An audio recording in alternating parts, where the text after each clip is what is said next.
Terima kasih. Assalamualaikum warahmatullahi wabarakatuh. Kita ketemu kembali, sahabat desa, seluruh sahabat transmigrasi di seluruh Indonesia dan seluruh pemirsa yang ada di Indonesia.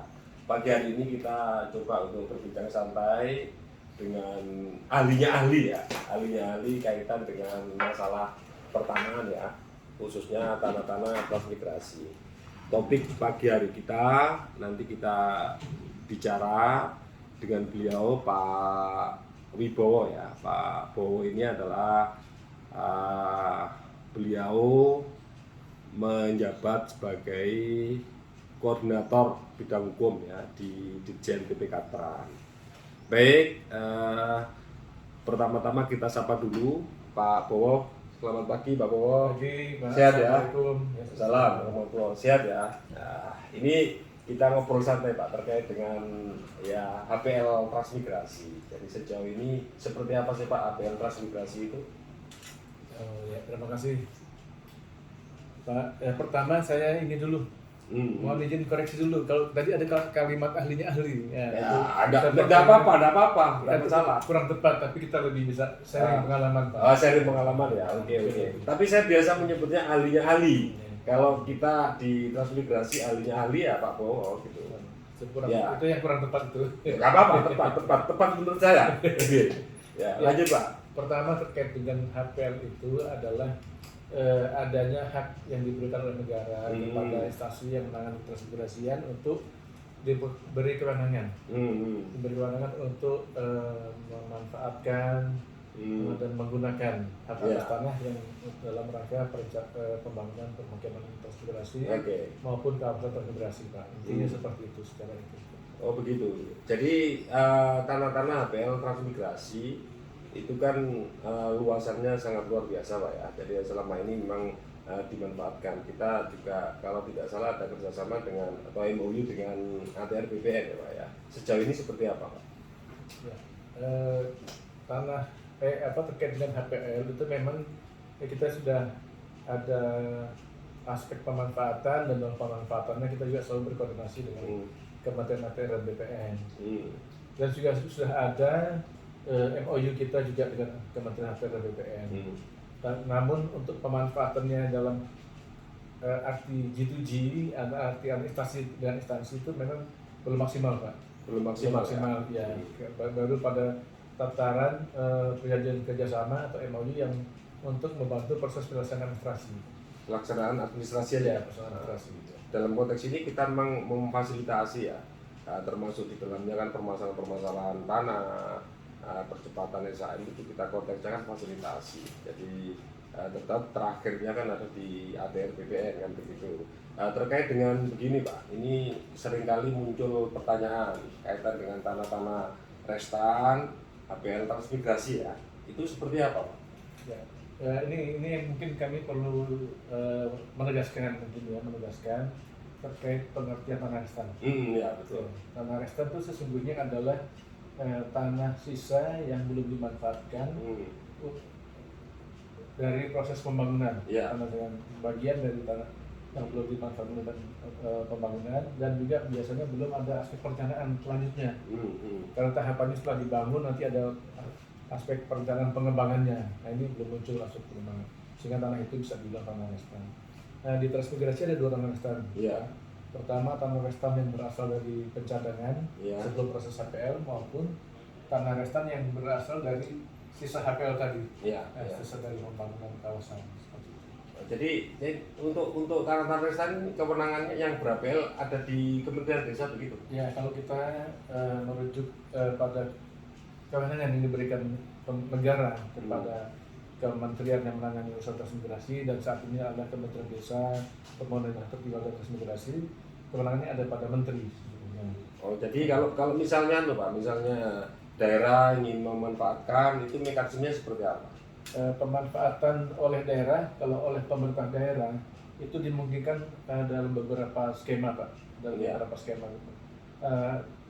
Hal-hal yang sudah pernah terjadi atau sudah selama ini dilakukan adalah apabila daerah membutuhkan bagian dari HPL untuk pembangunan daerah daerah dapat mengajukan permohonan itu kepada menteri, dan nanti mekanismenya bisa dilakukan melalui mekanisme hibah pemberian kepada daerah, dan mekanisme hibah itu juga nanti pelaksanaan lebih lanjut oleh Kementerian Keuangan, Dirjen Kekayaan Negara, atau juga dalam hal memang kita belum melakukan aktivitas di APL yang sudah ada, belum ada perencanaan juga di situ, belum perencanaan dimungkinkan untuk dikembalikan kepada negara melalui BPN, dan dimohon oleh pemerintah daerah untuk dilaksanakan untuk pembangunan daerah. Oh, jadi begitu ya. Jadi mekanismenya untuk tanah-tanah APL itu kewenangannya ada di Kementerian Desa, Pembangunan Daerah Tertinggal dan Transmigrasi. Jadi kalau daerah membutuhkan itu berarti harus bermohon surat kepada menteri ya Pak ya. Oke, jadi itu kaitan dengan tanah APL. Kalau yang belum ber-APL berarti kewenangan ada di daerah begitu Pak ya. Kalau pencadangan tadi kembali kepada SK pencadangan dulu, umumnya bisa bupati, bisa gubernur. Oke, clear sekali. Jadi inilah ahlinya ahli itu Pak. Saya maksudkan ahlinya ahli ya ini. Jadi beliau memang selama ini menangani berbagai permasalahan tanah ya, tanah sebagai wujud dari pelaksanaan tupoksi yang ada di Kementerian Desa, Pembangunan Daerah Tertinggal dan Transmigrasi. Lalu kemudian berikutnya Pak, terkait dengan HPL ini. HPL itu sesungguhnya masuk aset negara atau tidak? Tanah HPL transmigrasi itu. Sebelumnya HPL ada dua pemaknaan yang kami koordinasi dengan instansi terkait, ada dua pemaknaan. Pertama, dari aspek teman-teman agrarian itu sebelumnya adalah bukan merupakan aset. Tetapi dalam rangka pemanfaatan kami pernah melakukan FGD, berkoordinasi dengan BPKP, berkoordinasi dengan APR BPN, juga berkoordinasi dengan BKPM, Dirjen Kekayaan Negara. Itu merujuk pada PP 71 2010 tentang akuntansi pemerintah. PL yang sudah dalam bentuk sertifikat atau SK merupakan aset. Namun dalam proses perjalanannya banyak diskusi yang selama ini, dan kami juga akan terus berkoordinasi dengan instansi terkait untuk menegaskan bagaimana nanti dapat diimplementasikan secara baik. Terakhir hasil koordinasi kita itu yang ditetapkan sebagai aset lainnya itu pada HPL yang dikerjasamakan dengan pihak ketiga, dalam hal ini membantu untuk penanaman modal di kawasan transmigrasi. Oke, luar biasa Pak Bowo. Jadi sesungguhnya sahabat-sahabat semua, memang konteks tanah di transmigrasi itu apapun dan bagaimanapun harus yang tanah kan sebetulnya dimanfaatkan untuk kepentingan. Salah satu adalah untuk ini kawasan-kawasan transmigrasi. Tidak luput dari segala bentuk permasalahan tanah yang selama ini dikawal oleh Kementerian Desa, Pembangunan Daerah Tertinggal, dan tentu tujuannya adalah supaya hak-hak warga masyarakat transmigrasi tersampaikan, termasuk terima kasih, ini selalu mengganggu ini. Termasuk di dalamnya adalah bagaimana percepatan daripada SHM itu segera terwujud. Kita dorong dengan cara kolaborasi lah, lintas kementerian, lintas lembaga, termasuk tokoh-tokoh masyarakat ya, kaitan dengan masalah tanah. Berdasarkan tipologinya memang luar biasa banyak. Jadi ini sahabat-sahabat terkait dengan HPL. Menurut Pak Bowo ke depan ini harus bagaimana Pak kaitan dengan HPL ke depan? HPL sekarang yang terbit sekarang yang diterima oleh kita untuk pembangunan permukiman transmigrasi itu lebih seluas permukimannya, relatif tidak ada lagi restannya Pak, tidak ada sisanya lagi, hanya untuk fasilitas umum, permukiman, seperti itu, fasilitas sosial.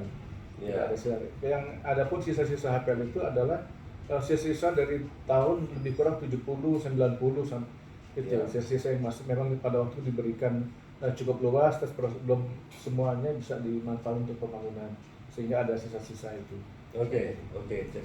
Jadi ini kalau kita bicara HPL itu, HPL tanah transmigrasi tentu sangat panjang dan waktunya juga tidak cukup. Untuk sementara ini kebetulan memang pagi hari ini kita ketemu ngobrol santai dan ringan. Yang penting kita bahagia, kira-kira begitu sahabat-sahabat. Cukup sampai di sini dulu. bisa ketemu lain kesempatan. Terima kasih. Assalamualaikum warahmatullahi wabarakatuh. Waalaikumsalam. Salam sehat bagi kita semua. Oke, terima kasih Pak Terima Bo. kasih, Pak.